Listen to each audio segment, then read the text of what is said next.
Halo Sobat Grekopi, Oppo resmi meluncurkan smartphone A series terbarunya di Indonesia, yakni Oppo A18. Smartphone ini diklaim menawarkan performa yang mulus dan masa pakai baterai yang tahan lama. Buat sobat yang tertarik untuk memiliki Oppo A18, sobat wajib tahu apa saja kelebihan dan kekurangannya. Berikut ini adalah 10 kelebihan dan kekurangan Oppo A18. Namun sebelum lanjut nonton, jangan lupa ngopi dulu. Oke, langsung saja kita bahas.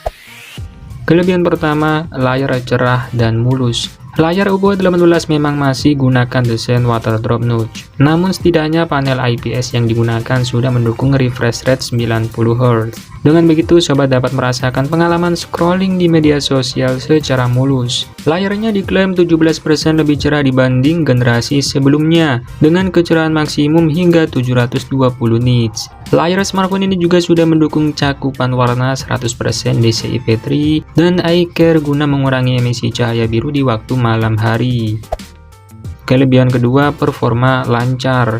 Performa Oppo A18 cukup kompeten di kelas harganya. Smartphone ini diotaki chipset MediaTek Helio G85 fabrikasi 12nm. Chip octa-core ini terdiri dari dual core Cortex A75 2GHz dan hexa-core Cortex A55 1,8 GHz. Chipset tersebut dipadukan dengan memori RAM sebesar 4GB LPDDR4X dengan extended RAM 4GB, serta diperkuat grafis GPU Mali G52 MC2.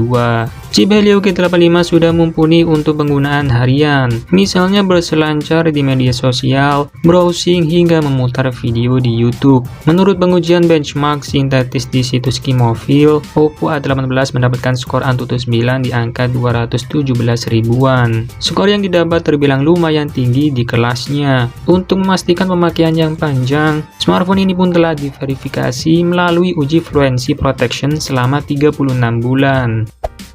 Kelebihan ketiga, baterai mencukupi. Untuk urusan daya, Oppo A18 dibekali baterai berkapasitas 5000 mAh. Dengan baterai sebesar ini, sobat pun bisa beraktivitas dengan lebih nyaman tanpa perlu khawatir akan sering mengisi daya. Berdasarkan uji coba yang dilakukan oleh Oppo, smartphone ini mampu bertahan hingga 7 jam ketika digunakan untuk bermain game, atau bisa menyala selama 32 jam jika digunakan untuk melakukan panggilan telepon. Saat baterai tersisa 5%, smartphone ini masih bisa dipakai untuk telepon selama lebih dari 1,6 jam. Apapun kebutuhan sobat, smartphone ini akan terus mendukung segala aktivitas sehari-hari.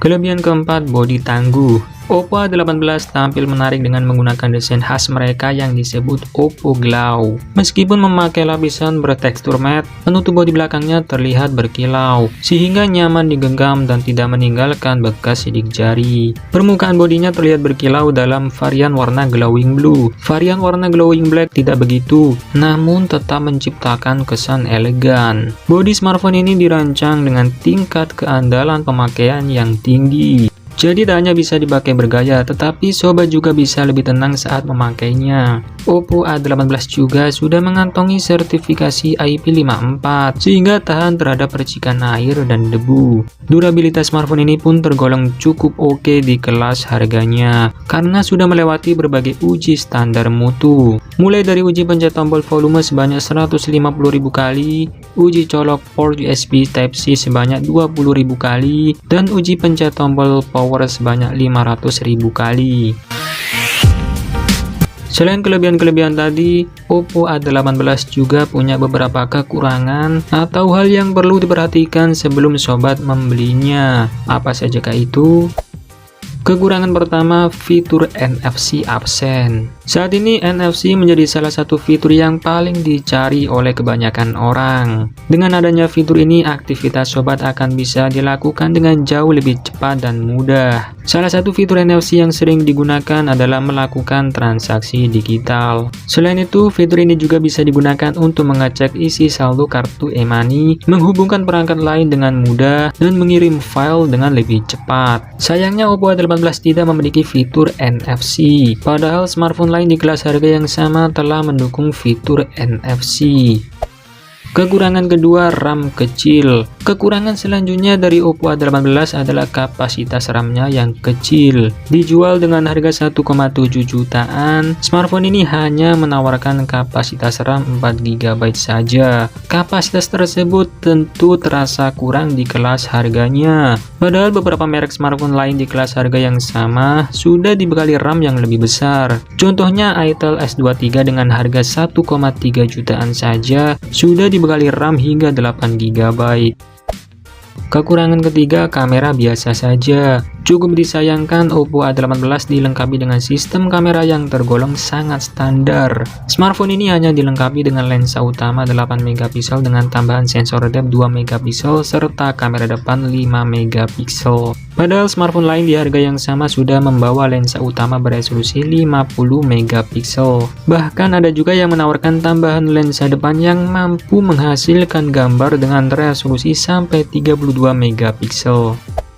Kekurangan keempat, memori eMMC. Untuk memorinya sendiri, Oppo A18 masih menggunakan memori eMMC. Penggunaan memori jenis ini dipilih karena memiliki harga yang lebih terjangkau. Kekurangan eMMC yang patut diketahui, yakni kecepatan baca tulisnya tidak secepat UFS. Dampaknya akan membuat loading game akan terasa lebih lambat. Kekurangan kelima, tidak support fast charging. Kecepatan pengisian daya Oppo A18 masih sama dengan pendahulunya Oppo A17.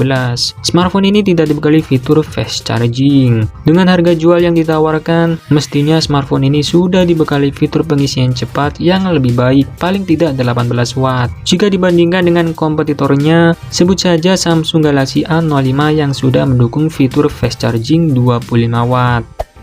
Kekurangan keenam, speaker mono. Karena harga jual Oppo A18 tergolong murah, maka speaker smartphone ini pun masih mono, alias hanya ada satu speaker saja, yang mana diletakkan di sebelah kiri port USB-C. Meskipun belum dilengkapi dengan speaker stereo, smartphone ini sudah menjanjikan keluaran audio yang cukup baik. Terdapat mode ultra volume yang membuat speakernya bisa mengeluarkan suara lebih jernih dengan peningkatan volume hingga 300%. Setelah sobat tahu kekurangan dan kelebihan Oppo A18, maka sobat bisa memutuskan apakah smartphone ini worth it untuk dipinang. Jika sobat tertarik, link pembelian ada di kolom deskripsi. Thank you for watching, semoga bermanfaat. Dan seperti biasa, saya admin Greg Kopi pamit undur diri. Sampai ketemu lagi di video selanjutnya. Bye bye.